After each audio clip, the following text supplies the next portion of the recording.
Hello, ladies and gentlemen. Thank you very much for joining me here today in my webinar entitled Natural Home Remedies to Help You Lose Weight. So, today we're going to cover many home remedies that can be used at home without any type of treatment or support from another party or any herbs. So, I'll cover simple remedies that you can do in your own kitchen, and just practices which you can do at your home. For example, just changing your eating habits. So, but first, I want to really talk about why people put on weight, because I think this is the most important thing that you must really come to understand about yourself, is to understand why you put on your weight, because people put on weight for different reasons. So it's good to try to identify first your reason for weight gain, because if you don't understand the reason for your own weight gain, then it's going to be difficult to come up with the treatment plan or the remedy for your weight. So let's just start off with a few of the many reasons people put on weight. One is it's just their nature, and in Ayurveda we'd call this the kapha body type. Tends to be a little heavy, slower metabolism, and puts on weight easy, and tends to be a well-rounded person, even when they're fit. So this type of person knows even from an early age that they put on weight easily, and they continue to struggle with weight their whole life. So this is one type of person, and it's important to know if that's the category that you're in, because if you're that kapha type, then you can follow the kapha reducing diet, which avoids heavy foods, has more light foods, avoids cold foods, cold drinks, has more warm foods. And of course, this is a more restrictive diet without the dairy, the meat, the sugar, the oats, the nuts, and these things which we know are put on weight. So that's the first type of person that puts on weight, and that's, like I said, the kapha type. So it's important to understand if you are that type or not. Then you just accept that it's your nature to easily put on weight, and in Ayurveda, then you would follow the kapha pacifying or kapha reducing diet and eliminate many of these kapha increasing foods, which I just mentioned, like wheat, oats, nuts, and dairy, and other heavy, hard to digest foods. But the other reason that people put on weight, and it's, like I said, it's very important to understand why you put on weight before you begin your weight loss program or efforts. Another reason people put on weight is just due to stress and anxiety. The stress and anxiety of life and nervousness of life, creates an environment that makes us feel like we need to eat more, to be more relaxed, and to comfort ourselves. And we know that grains in particular are high in B vitamins. We know that B vitamins support our nervous system. So when we have anxiety and nervousness, we feel like eating more grains and bread and crackers and things like this. This somewhat pacifies our anxiety to some degree, but of course it can put on weight. So in Ayurveda, this would be more the Vata type, the person who was born thin and has a tendency for nervousness, anxiety, and is generally underweight most of their life, or at least thin, and only puts on weight due to this emotional eating, we could say. So it's important to understand if you're in that category of an emotional eater, and then if you are, then what emotion is triggering your appetite or making you eat too much or continually snack. So if it's stress, then instead of trying to reduce your food down or restrict yourself, which would give you more stress and stress your body more, and not go in the right direction, so to speak, you'd want to have nervines and sedatives and improve your sleep and learn to relax. So if you're a person who is putting on weight and you know it's due to anxiety, then don't restrict your diet. Work on meditation, yoga, relaxing herbs, and sleeping better. Now, of course, there's many emotional reasons we can put on weight, and underlying emotional issues should always be addressed first before your diet. And there's other emotional reasons we can put on weight, and that can be due to depression and even anger and past trauma. So these emotional issues should be addressed initially. In the case, I just spoke about the case of anxiety and nervousness, but also in the case of depression and sadness. This can be addressed through counseling and even to some degree through herbal treatments. But you should focus on that, and again, not focus on restricting your diet, because this could only make your emotional issues more exacerbated. And another reason people put on weight, the first one we mentioned was the Kapha type, who is nature, the Vata type, who tends to have the anxiety and nervousness, and the third is the Pitta type, and this is a person who has a very strong appetite, even heartburn, acid reflux, and doesn't like to miss meals and has to have breakfast, lunch, and dinner.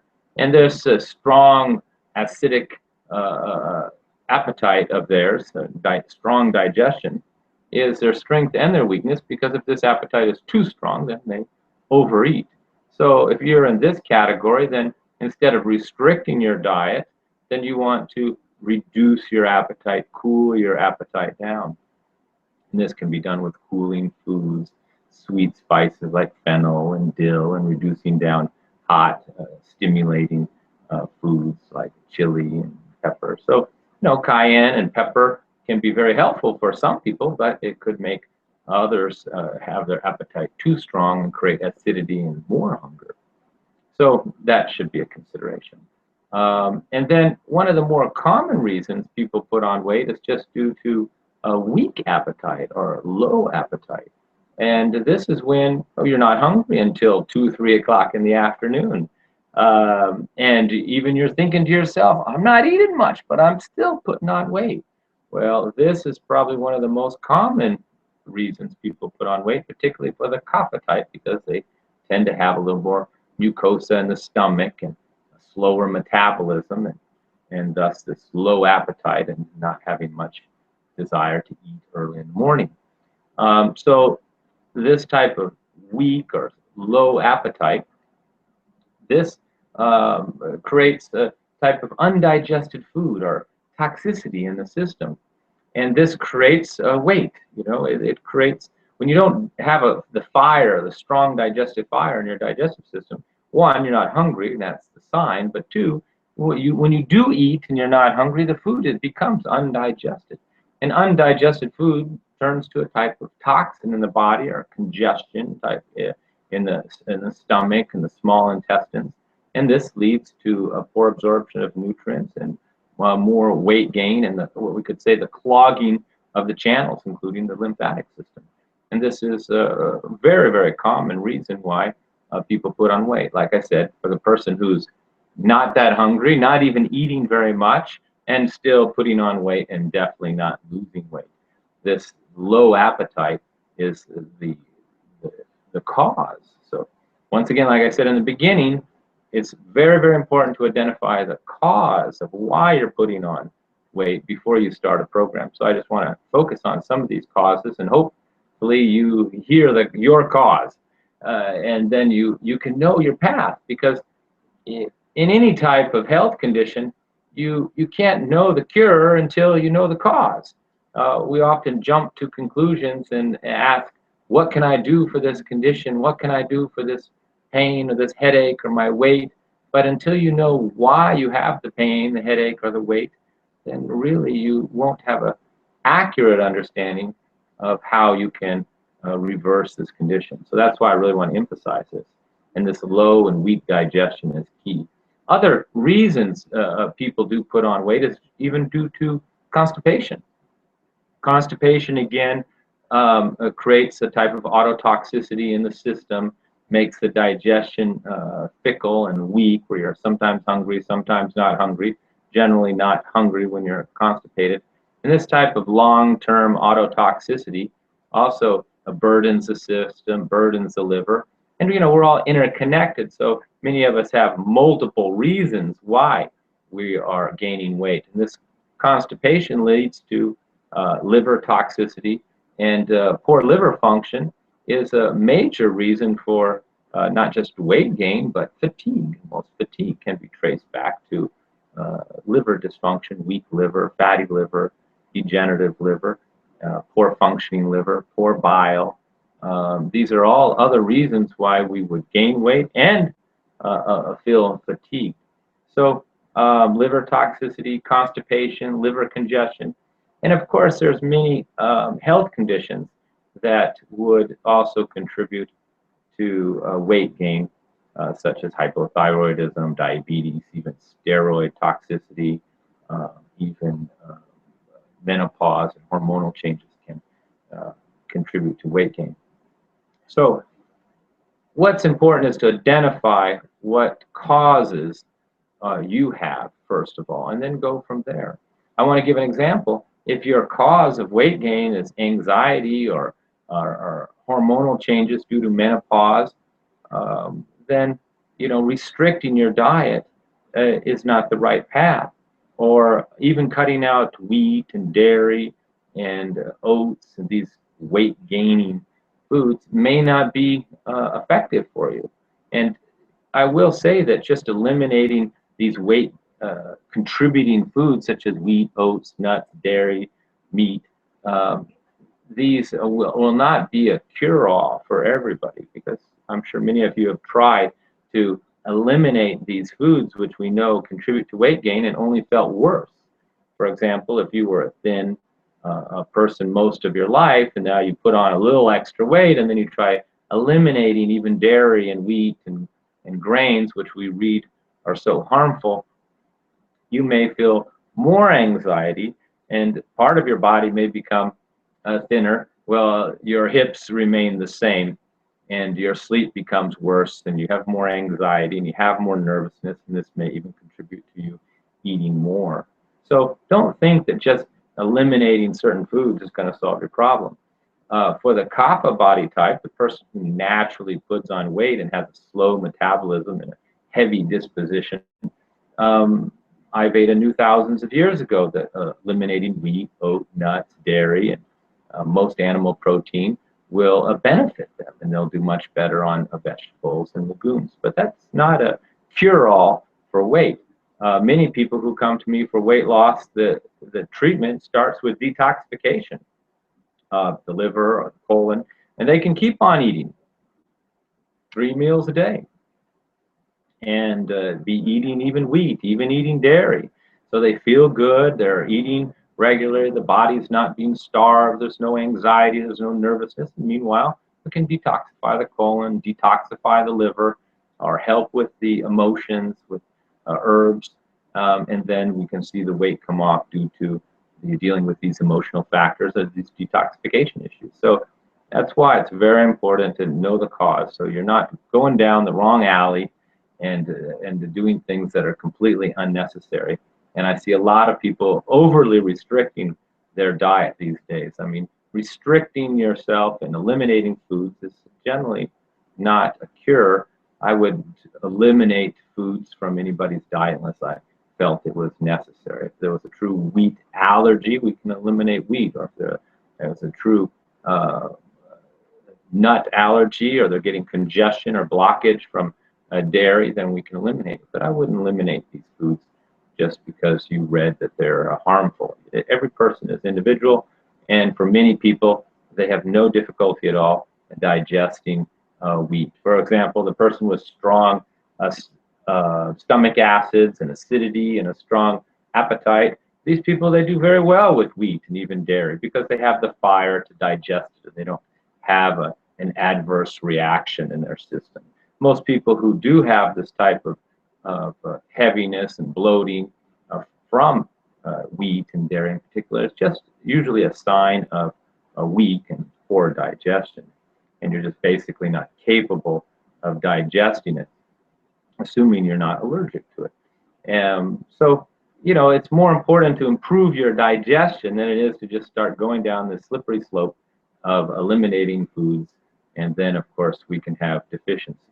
And nutritional deficiencies can contribute to weight gain too. If we're too restrictive with our own diet, then we end up with these cravings where we're craving food and we feel like we need to eat. And this is also very unhealthy. We need to listen to our body and realize that when we have cravings, that something is missing in our diet. And that's a science of its own. And also just even understanding where the fat is on the body. If the body fat is in the belly, like pregnant type of look, and not on the waist, and not the rest of the body, then we can it could be liver problems. You know, if the fat is in the hips, it's very different than if the fat is only in the upper part of the body. And if the fat is all over the body, including under the chin and under the arms, and it's hanging and it's soft fat, then we can assume this person has probably been a poor eater and has maybe been what we could call a carbivore, or eating excessive amounts of carbs throughout their life: cookies, candy, chocolate, and donuts, and bread, and these types of things. And those people do very well. And of course, making a major change to their diet, and this is why we can see people who were very overweight with poor eating habits going on to a very restrictive type of diet and doing well, because they had such poor habits in the past. But if your weight on excess weight on your body is very hard and rubbery, and it's on your skin, and it feels like a wetsuit, and no matter what you do, and you exercise and you eat less, and it's not coming off, well, this could be a toxicity that's now built up in your fat tissues. And the body is very wise in what it does, of course, when it has excess toxicity, which could have came from your constipation or your exposure to too many pesticides and chemicals, and liver toxicity got to a certain point that the body wasn't able to manage it, and this toxin circulated through your system and then ended up storing in your fat tissue.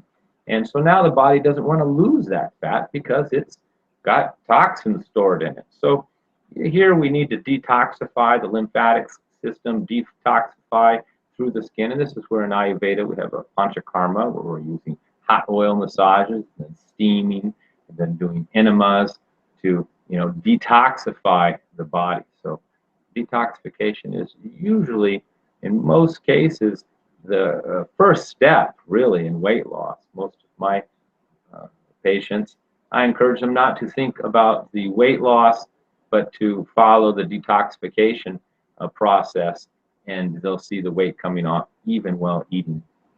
So let's move on. Hopefully you have some idea of a reason why you put on the weight, and I think that's an important thing to think about. I think each person really knows at a certain level, particularly when you hear the options. And I'm not going to go into eating habits, because different people really need different foods. Nobody can tell you, oh, eat this to lose weight and never eat this. This is not accurate, because we have very different needs for our own metabolism and even our own nutritional state, and based on the season. There's too many factors involved. Once we really understand the psychology and energetics of food, we realize that nobody can tell another person what to eat without having a deep understanding of that individual. And this, of course, is Ayurveda. Ayurveda looks at us, each individual, very uniquely, and there's no one diet for everyone, but a diet that matches that person individually. But what I will speak about, and probably one of the best tips or home remedies, we could say, that you could do on your own to improve weight, is your eating habits. I like to say, before we talk about what to eat, which is really outside the scope of this, because that needs to be individualized, we need to talk about how to eat. And how to eat is really often more important, I believe, because many people are going to health food stores and cooking all organic food at home and still putting on weight at a very rapid pace. So you could be eating good food, supposedly, and that could still be putting on weight for either two reasons. One, you're eating the wrong good food for you. And bananas are healthy things, but they may not be healthy for you. And cheese can be very congestive for one person, and it can be very nurturing for another person. Coffee can make one person an insomniac, and it could be just balancing for a person with a slow metabolism. So we can't really say what is good and what is bad. That's very simplistic. But we can say what are good eating habits, how to eat. This is very clear. And the first thing we need to learn is that we can't be eating all the time. There's a lot of false information about eating habits. There's some rumor been going around, I think, from gyms for the last 10 or 20 years that eating every couple hours will increase your metabolism. Well, this only makes your digestion weaker, and as I mentioned earlier, one of the main causes of weight gain for people is this weak digestion, this low appetite, which is kind of counterintuitive to what you think, because you're thinking, well, I'm putting on weight, why do I want to have an appetite? But in fact, you need that appetite, you need that fire burning in you, that to break down and digest the food. We know it's the hydrochloric acids and the peptic acids and the bile and the enzymes. All this makes up your digestive capacity, your ability to break up your food into fatty acids and proteins, so we can absorb it into our system. But if you don't have that fire, like I mentioned earlier, then even the good food you eat will become heavy and a burden and congestive and ultimately toxic and create weight gain. So what do we do to make our digestive system stronger for all of us? That's stop snacking and stop eating every couple hours. The digestive system, like so many systems in our body, is a cycle. The acids and come out in the stomach, and it creates a burning sensation and some heat, and it will create some appetite, and then we eat, and we need these acids to break down the protein, and then the bile comes out in the upper small intestines, the duodenum, and to break down the fats, and then it goes into the small intestines, where we absorb most of the nutrients, and then goes into the colon, where it absorbs some of the minerals and takes the water back out, and then the intestinal flora and the bacteria goes into it. Then the whole cycle starts again, and the hunger comes back, and you're prepared for your next meal. So, but what happens when you're only halfway through this process, and maybe the food's still sitting in your stomach because you had some hard to digest food like meat or nuts, or you just didn't chew your food very good. You were eating fast and you swallowed it. Well, it's still sitting in your stomach, and there you are driving the car, eating more nuts and throwing in more food. So the original meal in your stomach isn't even finished digesting, and you're throwing in more food in on top of it.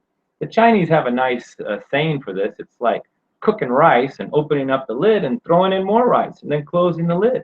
Not only does a second batch of rice that you put in not cook completely, but the first batch is ruined because you brought down the temperature when it was cooking, and now you have two batches of rice, so to speak, that become uncooked. Uncooked food becomes heavy, congestive, and you have poor absorption, malabsorption, and this creates nutritional deficiencies, leads to fatigue and weight gain. So you need to let your digestive system do its job. Even poor food combining can contribute to this same poor digestion, but again, this is another vast subject. But let's just talk about these eating habits and making sure that you only eat, first of all. You have a piece of paper now, it's time to start taking notes. Eat only when you're hungry. Don't eat when you're not hungry, because if you eat when you're not hungry, you're not ready to eat. And two, try to eat around the same time every day. If you're a kapha person who's heavy and big and slow and you don't get hungry for breakfast, fine. But be consistent. Have 2 meals a day, late breakfast, early dinner. That's it, fine. You got 5-6 hours between meals. That's ample time for the digestive system to get ready for the next meal and be hungry again. And of course, we need to burn a little body fat.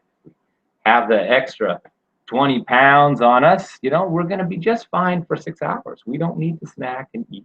And in fact, if you had a good, 20 or 30 extra pounds on you, we could put you in a desert island, and you could stay there probably for a couple of weeks with just water, and you would still be alive after a couple of weeks. It would be thinner, but you would be alive. So this, shows that we can live off of our own body fat. And in fact, that's what it is. It's stored energy. We had too much energy in, and we didn't exert enough back out, and we stored it. There could be many reasons why we did that, as we mentioned earlier, but the fact remains, you need to put space between your meals to give the body ample time to, be in fat metabolism, to use that stored energy. If you want to lose weight, we're really talking about burning the body fat to use that energy up. So if you keep eating all day protein bars, whether they're organic or cookies, whether they're homemade with honey or anything, even any natural substance, your body's going to use that as an energy source instead of utilizing your stored energy source on your thighs and your hips or wherever it is. Now, so and if you're a person that has a little anxiety and you can't go too long without a meal, then you can do 3 meals a day, but you still need to put 3 or 4 hours between those meals, so there's time for the digestive system to recover and the appetite to be strong again. So that's really the first lesson: is try to be consistent with your meal times. Either just do 2 meals a day if you consider yourself very overweight and have a low appetite, and do 3 meals a day with keeping 3 or 4 hours between each meal with no snacking. There's a little exceptions for snacking. You could have some fruit.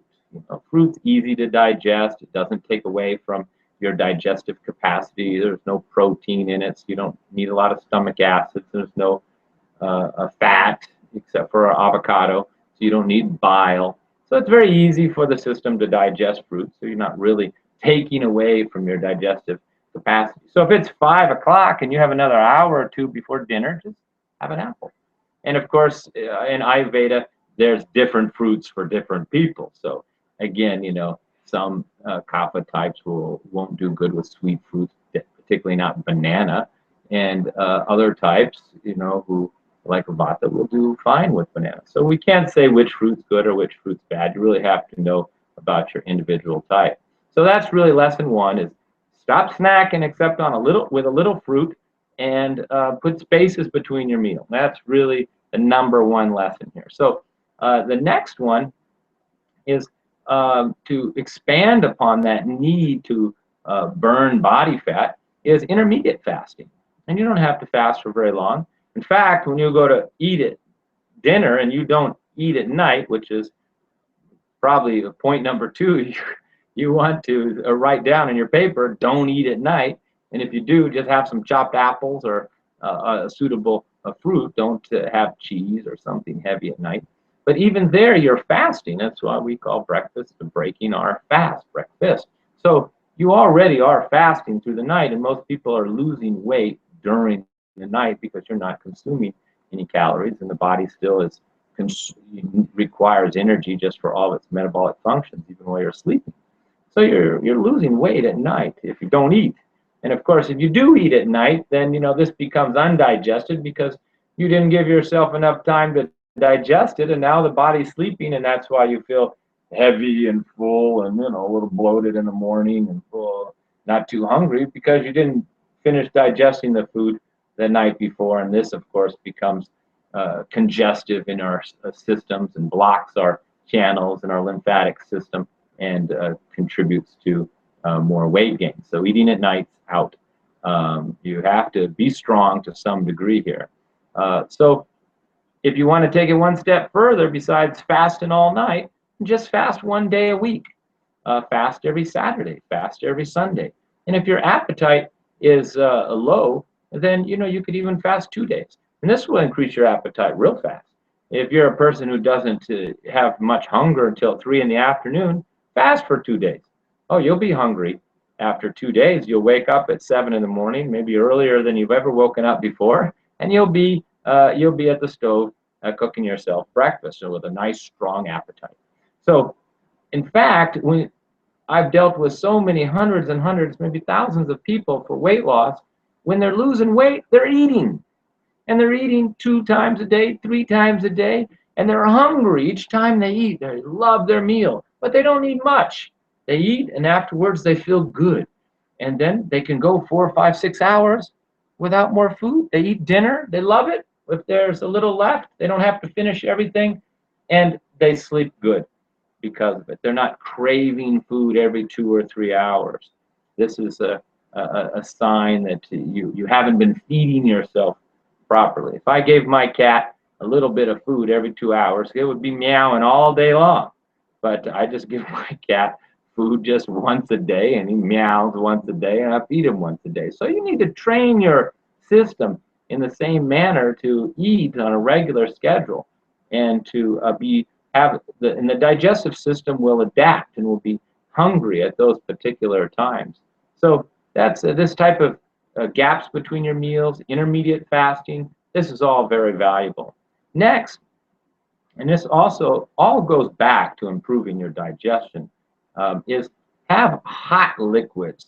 Many of us, except for those people who are hot and warm-blooded pitta types, and they're another category, generally are colder, particularly if you feel cold and it's winter and you're very cold, and don't have anything cool, don't have leftovers. The digestive system needs to be warm. It needs that heat like the oven. So, having hot liquids, warm foods, this is much easier on the system to digest, and you'll get far more nutrients out of it. So a good home remedy, you're ready, you can write this one down, is of course hot water with honey in the morning. This is very good for the kapha type. Of course, you can squeeze some lemon in that if you're not a pitta type. And you can put even apple cider vinegar in there if you've got some issues with intestinal flora or digestive issues. And again, if you're not pitta type, because people who are pitta who have acidity or have ulcers or heartburn, they don't need a lemon and apple cider vinegar, and everything's not suitable for everybody. So that's a very good home remedy for weight loss, is hot water with honey first thing in the morning. And in fact, drinking hot teas and liquids all throughout the day is very helpful. Drinking cold water only puts down the fire of your digestive system, makes your digestive system weaker, and leads to these type of problems that I've mentioned already a few times here. So drinking hot liquids. In fact, I give most of my clients who are trying to lose weight, a weight loss tea. Unless, of course, their weight gain is due to anxiety, then I give them a relaxing, nervine type of tea. But in both cases, I'm telling them to sip this hot tea all through the day. And this helps to keep the lymphatic system going, keeps the digestive system strong. And in fact, if your digestive system is weak, you can have hot ginger tea before the meal. So you want that appetite. You want to enjoy the meal so you can digest it good and the system works better. It's like an engine. When it's working well, then you get the most out of it. When it's not working well, it's got poor mileage, poor gas mileage. It's sucking down a lot of gas and not moving very fast. And that's what you don't want, that poor performing digestion.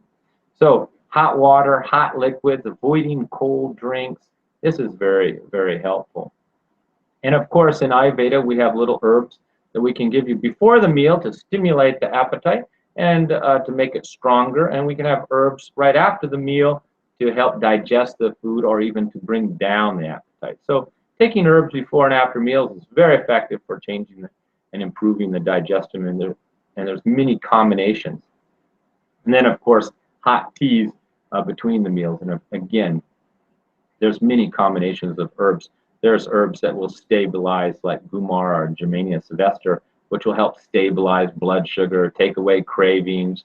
There's Paul de Arco, which could be added to help fight fungal growth or candida. There's no need to restrict your diet, even if you have candida. The antifungal herbs in between meals will do just fine in fighting off that fungal overgrowth. And in fact, most people get it through not so much because of the fungus is candida is bad or unhealthy. We all have it to some degree. It's through the snacking, eating sweets, and feeding this unhealthy candida. So once you get those eating habits better and you put 4 or 5 hours between it, and then you're drinking antifungal teas, then you can take care of this candida quite quickly. I think it's kind of overblown out there, this extreme diets, particularly this candida diet. It's not necessary with the herbs.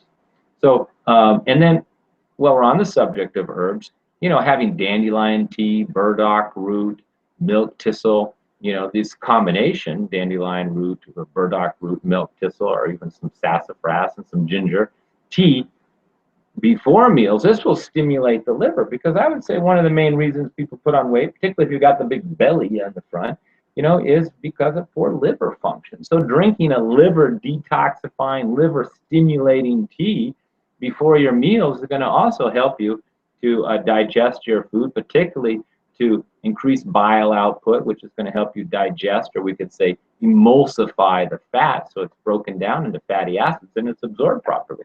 I mean, think of a fat, or like on an egg on a plate, it sticks to the plate, but as soon as you put the dish soap on it, it washes right away. Well, this is what bile does. It emulsifies the fat, so it breaks it down and we can absorb it into our system.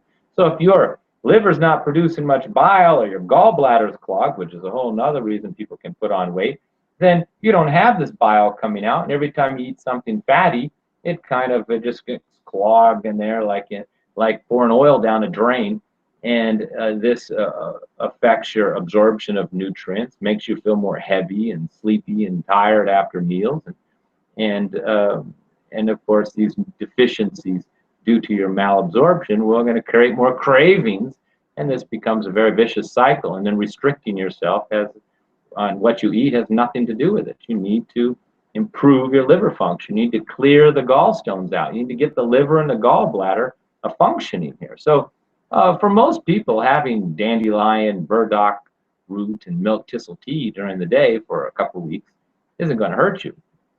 And in any case, it's going to improve your liver function. So that's a very good remedy. And of course, just cleaning out your colon, taking some, prune juice at night, if that's all you have, or some Ayurvedic herbs like triphala, or some mild laxative herbs to help to get the bowels going. If you're not having 2 or 3 bowel movements a day, then this is also not a good sign. So, and if you're going a whole day without a bowel movement, then this also needs to be addressed. Now, for most people, except for the pitta type, hot spices and chili and cayenne will help improve fat metabolism. So these will help to many degrees. So you could even have that same drink I mentioned earlier, the hot water with the honey, with a pinch of cayenne in it. Have that. That will stimulate your metabolism, and that honey breaks up mucus and phlegm and congestion, and that cayenne will clear out more mucus out of the stomach and get the appetite going and get the fire going, and that warm water will also help. So that's a very good one. And of course, exercising in the morning is very helpful. And when it comes to food, if you have high cholesterol and you're overweight and have high blood pressure, and you're no longer a growing child anymore, you may want to seriously consider going more vegetarian. It doesn't mean you have to become radical, and I don't advocate a vegan diet, because I do believe that if we eliminate all dairy, we have other nutritional problems. And this is, of course, why the Indians in southern India, who have been vegetarians for thousands of years, take dairy so seriously and even worship the cow, because they understand that the need for some of this high quality dairy like ghee and organic milk is very nourishing. But eliminating the heavy foods like cheese and red meats and most animal products will help you tremendously in reducing down this unhealthy fat, this hard to digest food. And more important is you can replace it with, or you really have to replace it with, another good, better source of protein, and that is legumes, beans. So beans are very helpful in weight loss. You can eat all the beans you want. You'll never put on weight. They fill you up. They're high in fiber. Clean your colon out, and they reduce cholesterol down very quickly. So, just becoming a vegetarian and moving from meat over to beans as your main protein source. So you can have a little butter. It's not going to kill you. You don't have to become radical. You can still, have a sprinkle little cheese here and there. But basically, you're a vegetarian and not having the meat, the chicken, and fish, and you're doing legumes instead. Beans, peas, black beans tend to be the best. And other foods that are really good for weight loss, but not everybody, is cabbage, and the cruciferous family. But if you're a vata and you have gas and bloating, even cabbage and cruciferous vegetables may not be suitable for you. So, and I think to a few things that we could all safely know that are not good for us, of course, is sugar.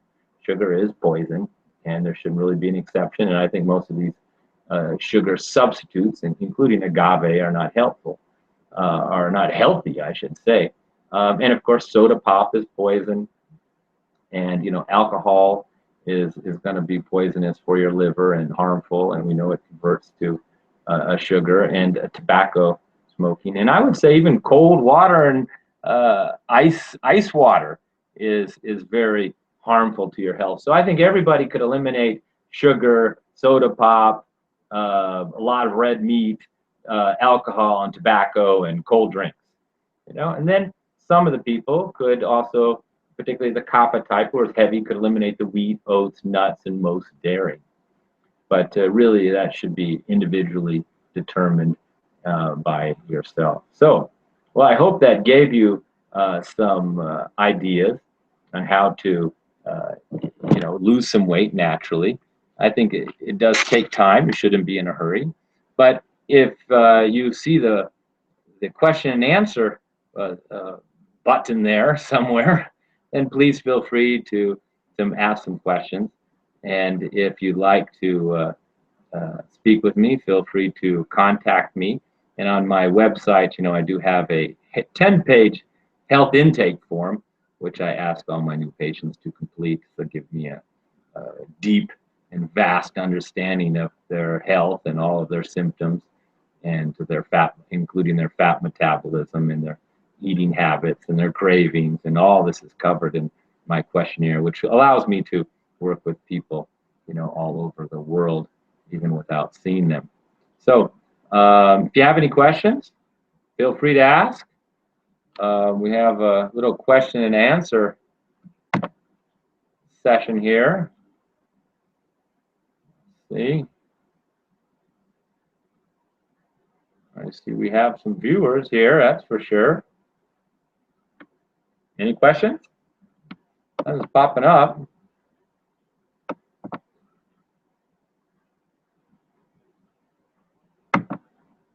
Let's see, how about, let me think a few more home remedies for you. Yeah, cook with those spices. Use the pepper, the ginger, reducing the cholesterol and the fat. Use the onion and the garlic, and hot baths. Get that lymphatic system going. Hot oil massages, then a hot bath. That's the best way to break up that lymphatic system and get it moving. Well, I must have did a pretty good job here. I don't see any questions. So, well, that's good. You'll see we got a bunch of viewers here.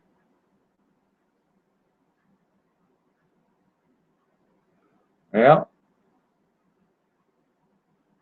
more questions there, folks? Well, you can always contact me directly. That's what I do for a living for a long time.